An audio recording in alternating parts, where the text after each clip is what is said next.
Welcome to the शिक्षा सिद्धि study hub. मेरा नाम है शिवानी असवाल। चैप्टर 7 करेंगे बेटा आपका। ठीक है, स्टार्ट कर रहे हैं।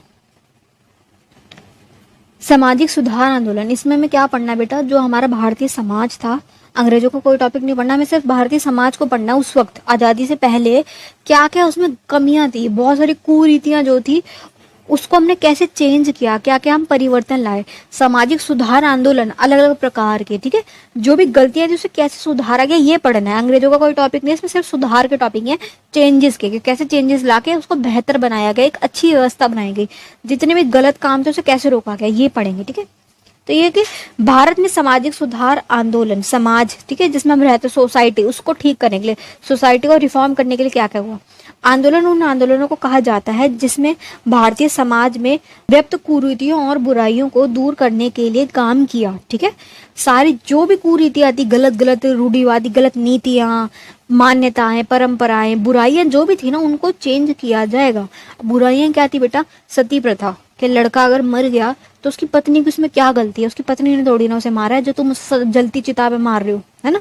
जो लड़का है वो मरा है तो वो तो मृत है, अब उसको तुम चिता पे लिटा के जला रहे हो तो उसे नहीं फर्क पड़ेगा, वो तो खत्म, उसके शरीर में कोई सेंसेशन नहीं है। लेकिन जिंदा लड़की को तुम जो जला रहे हो तो पाप है ना।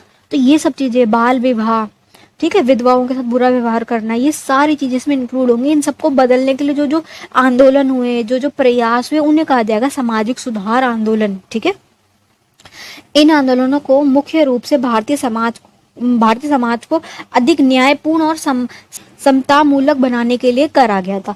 न्यायपूर्ण के न्याय हो, बराबरी का दर्जा दिया जाए। तुम क्या कहते हैं, निचली जाति वालों को ऐसा व्यवहार कर रहे हो, जानवरों से बदतर व्यवहार कर रहे हो, उनके साथ कुछ उनको नहीं समझ रहे, कीड़े मकोड़ों के बराबर तुम उन्हें ट्रीट कर रहे हो, तो ये तो अन्याय है ना। इन सब चीजों को कंट्रोल करने के लिए किया गया। तब क्या बेटा, भारत में सामाजिक सुधार आंदोलन के मुख्य उद्देश्य, उदाहरण, अलग अलग उदाहरण है। देखो, सबसे पहला क्या? ब्रह्म समाज। ठीक है, ब्रह्म समाज, इनके नाम लिख लीजिए सारे। इस आंदोलन में स्थापना राजा राम मनोहर राय ने की है। ठीक है, इन्होंने स्थापना की कब? 1828 में इन्होंने किया है। इसका मुख्य उद्देश्य हिंदू समाज में व्यक्त कुरीतियों जैसे कि सती प्रथा, बाल विवाह, जाति प्रथा, वर्ण व्यवस्था वाली जो प्रथा उसको दूर करना है। ये सारी वो सिचुएशन थी जिससे समाज में बहुत बुरे हालात थे। सती प्रथा, लड़कियों की बहुत बुरी हालत थी, बाल विवाह, शिक्षा नहीं दे रहे लड़कियों की, तो बहुत ही बुरी सिचुएशन थी। इस सिचुएशन को ठीक करने के लिए, और जाति प्रथा तो चल रही थी ना, दलितों के साथ जो बहुत बुरा व्यवहार किया जाता, उसको कंट्रोल करने के लिए इन्होंने क्या है, आंदोलन चलाया, जिसका नाम क्या था? ब्रह्म समाज। एक ऐसा समाज जिसमें ब्रह्मा की जो सिचुएशन थी, बहुत भगवान जैसे रहते थे ना अच्छी तरीके से, वैसे बनाने के लिए। ठीक है, प्रार्थना समाज में क्या है, इस आंदोलन की स्थापना 1867 में हुई थी। ठीक है, समय देख लो, 1867 में हुई है। इसका मुख्य उद्देश्य हिंदू समाज में व्यक्त कुरीतियों को दूर करना और महिलाओं के अधिकारों की लड़ाई था। महिलाओं के लिए था बेटा, महिलाओं के साथ बहुत बुरा हो रहा था, सारी कुरीतियों की सुई घूम फिर के महिलाओं पे आ जाती थी। तो इनका मुख्य उद्देश्य था कि महिलाओं को एक अच्छा सम्मानजनक जीवन देना, उनको समझाना लोगों को, भाई लड़कियों को ऐसा ना करो। बाल विवाह मतलब छोटी छोटी 7-8 साल की लड़कियों की, 5-5 साल की लड़कियों की शादी हो रही थी। बात सोचो, 5 साल की लड़की की अगर शादी हो रही है तो बेटा ये तय है 6 और 7 साल या 8 साल तक की उम्र में वो बच्ची जो है ना, लड़की जो बच्ची की गिनती थी जिसकी, वो माँ बन जाएगी। अब वो बच्ची क्या ही माँ बने के क्या बच्चे को पालेगी, वो कैसे रहेगी बताओ। तो ये जो बहुत बुरा हालात थे ना लड़कियों के प्रति, इसको चेंज करना, और भी जो कुरीतियां थी उसको चेंज करना था प्रार्थना समाज आंदोलन का काम। ठीक है, फिर आया आर्य समाज, थर्ड वाले कौन है? आर्य समाज। इन आंदोलनों की स्थापना स्वामी दयानंद सरस्वती ने 1875 में की थी। ठीक है, 1875 में की। इसका मुख्य उद्देश्य था हिंदू समाज में व्यक्त कुरीतियों को दूर करना और वेदों के आधार पर एक नए समाज को बनाना। वही जो कुरीति हमने ऊपर पढ़ी ना, इन सबको क्या है, समाप्त करो और वेदों के आधार पर एक नया समाज बनाना। क्योंकि बेटा जो वेद ग्रंथ थे ना वो अच्छे थे, उन्होंने कभी भी ना भेदभाव नहीं किया, उन्होंने कुछ भी गलत नहीं किया था कभी। लेकिन जो ये नया समाज आ रहा था ये बहुत गलत कर रहा था। तो इसको समाज को सुधारने के लिए वेदों के आधार पे, वेदों में जो बातें लिखी हुई है ना उनको मानो। वेदों में कभी ये नहीं लिखा था कि सती प्रथा करो, लड़कियों को जलाओ, मारो पीटो, हिंसा करो, बाल विवाह करो, ऐसा कुछ नहीं था वेदों में। लोगों ने खुद ने ये चीजें बनाई थी। तो वेदों के हिसाब से चलो ना, भगवान को मान रहे तो भगवान के हिसाब से चलो। नेक्स्ट क्या, रामकृष्ण मिशन, ये भी एक आंदोलन है। इसमें क्या है, इस आंदोलन में स्थापना स्वामी विवेकानंद ने की थी, 1897 में हुई है ये, ठीक है। इसका मुख्य उद्देश्य था भारतीय समाज में व्यक्त कुरीतियों को दूर करना और भारतीय संस्कृति को पुनर्जीवित करना। जो संस्कृति थी ना हमारी बहुत अच्छी थी, उसको पुनर्जीवित करना। जो सारी अच्छी चीजें थी ना, पुनर्जीवित करो उसको, सारी गलत चीजों को हटाओ और नई चीजों को लाओ, ठीक है। इस आंदोलन में भारतीय समाज में व्यक्त कुरीतियों को और दूर करने के लिए महत्वपूर्ण भूमिका निभाई थी। इन्होंने बहुत अच्छी महत्वपूर्ण भूमिका निभाई। भारतीय समाज के अधिक न्यायपूर्ण और सम्मानपूर्ण बनाने के लिए उन्होंने बहुत मदद की, ठीक है। न्याय अच्छा कहो, ठीक है। भारत में महिला स्थिति को सुधार के लिए कारण और लक्ष्य, आंदोलन हुआ महिला स्थिति को सुधारने के लिए। उस वक्त भारतीय समाज को अगर सुधारना था ना, तो महिलाओं के प्रति जो हिंसा हो रही थी उसको रोकना बहुत जरूरी था। मेन जो कुरीतियां थी ना, सारी की सारी महिलाओं से ही रिलेटेड थी। लिंग भेदभाव होता था, महिलाओं के साथ बहुत बुरा अपराध होते थे। लड़कियां बेचारी क्या करती थी, आत्महत्या कर लेती, अपने आप को जला लेती थी, इतनी बुरी हालत थे। जीने से अच्छा वो अपने आप को जलाना बेहतर समझती थी। लिंग भेदभाव बहुत बड़ा था, लड़कों को सब कुछ माना जाता था, लड़कियों की स्थिति बदतर थी बहुत। महिलाओं के साथ दुर्दशा जो हो रही थी, तो ये कि भारतीय समाज में महिलाओं की स्थिति को बहुत खराब थी, बहुत बुरी थी। शिक्षा थी नहीं, स्वास्थ्य था नहीं, आर्थिक अवसर जीरो थे, लड़कियों को काम नहीं करने दिया जाता था, पर्दा प्रथा थी, स्वास्थ्य की कोई सुविधा नहीं थी लड़कियों के लिए। छोटी छोटी उम्र में शादी होती थी, माँ बन जाती थी, फिर मृत्यु हो जाती थी। कैसे अपने बच्चों को पालेगी, तो मृत्यु हो जाती थी उनकी। शिक्षा थी ही नहीं इस वक्त, लड़कियों के लिए कोई अलाउड ही नहीं था, घर से बाहर नहीं जाती थी, शिक्षा कहाँ से आएगी।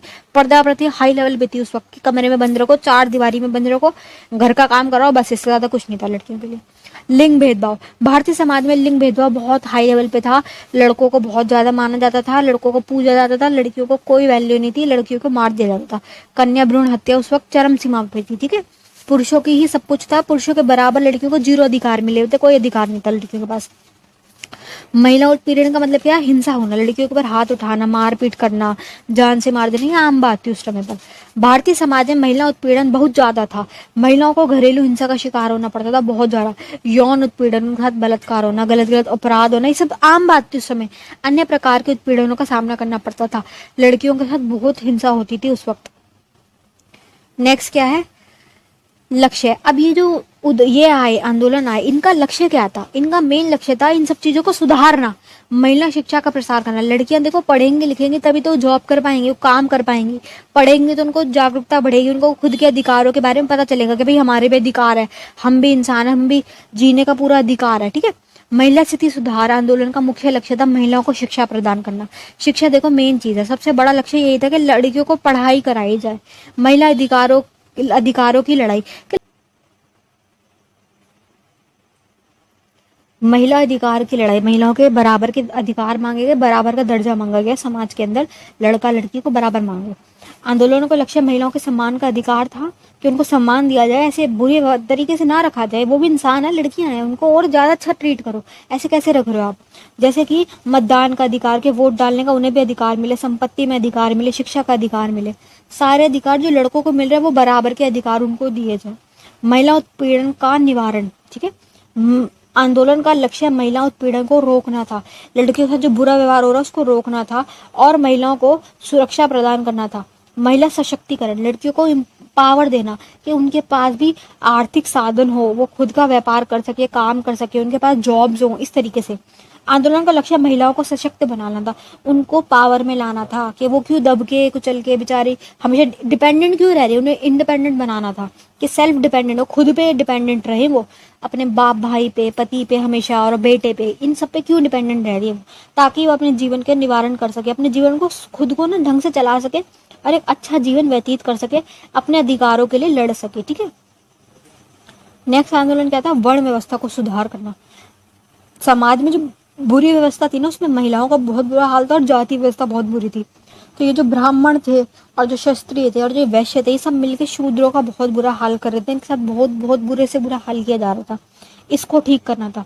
तो वर्ण व्यवस्था का एक पारंपरिक भारतीय सामाजिक व्यवस्था थी। वर्ण व्यवस्था क्या थी, पारंपरिक थी, भारतीय समाज की व्यवस्था थी। भारतीय इसको मानते थे, बोलते थे कि ये तो भगवान ने बनाई है, हमने नहीं बनाई, तो भगवान ने बनाई है, इसमें गलत क्या है। तीनों का काम क्या था, इनका था पूजा पाठ का काम, इनका था साम्राज्य को संभालने का काम, रक्षा का काम, इनका काम था बिजनेस का काम, और इनका काम था क्लीनिंग का काम, सारा सामान वगैरह को सफाई का काम, सारे समाज की सफाई का, सेवा का काम, ठीक है। सीवेज सिस्टम नहीं था तब, तो सफाई का काम ये करते थे, तो इनको बहुत बुरा रखा जाता था, बहुत बुरा इनके साथ व्यवहार किया जाता था।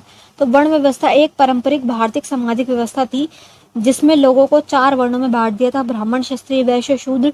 इस प्रकार व्यवस्था में, वर्ण व्यवस्था में लोगों के लिए अलग अलग अधिकार और कर्तव्य निर्धारित थे।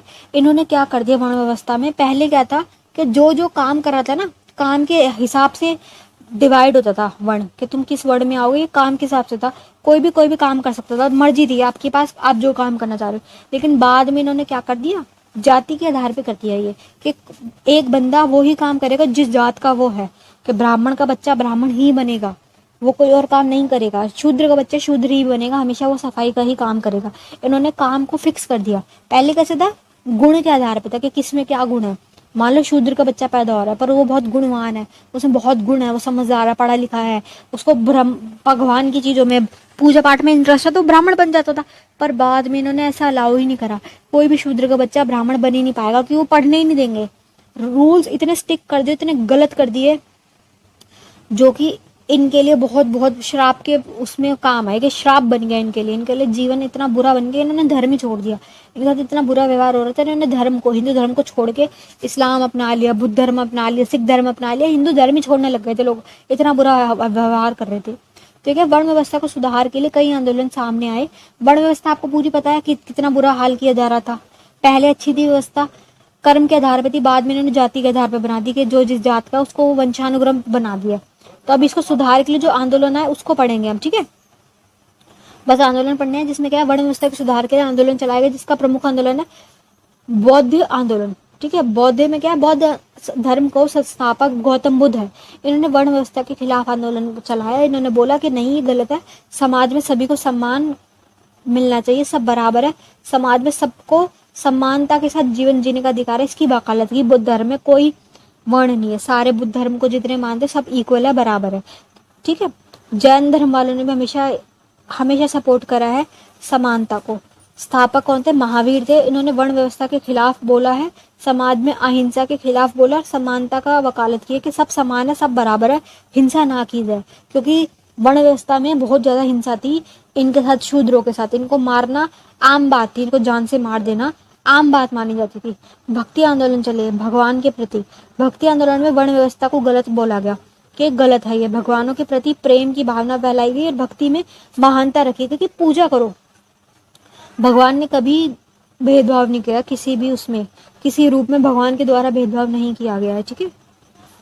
तो ये क्या, आधुनिक सामाजिक सुधार आंदोलन, आधुनिक बाद में 1900 और 20वीं शताब्दी में जो आगे का टाइम पीरियड आया, उसमें कई सामाजिक सुधार वर्ण व्यवस्था के खिलाफ बोला और समाज में समानता और न्याय की वकालत की कि समाज में सम्मान और न्याय होना चाहिए। इसमें कुछ मुख्य सुधार आंदोलन थे, राम मनोहर राय, ईश्वर चंद्र विद्यासागर, महात्मा गांधी और बी आर अम्बेडकर। बी आर अम्बेडकर ने हमेशा क्या है, वर्ण व्यवस्था के खिलाफ बोला, समानता की बात रखी। और महात्मा गांधी ने भी ये जो शूद्र थे, जिन्हें दलित कहा गया, अछूत कहा गया, इन्हें क्या कहा था, हरिजन कहा था, कि ये तो हरिजन है। हरि कौन है, भगवान, भगवान के बच्चे हैं ये तो, ठीक है।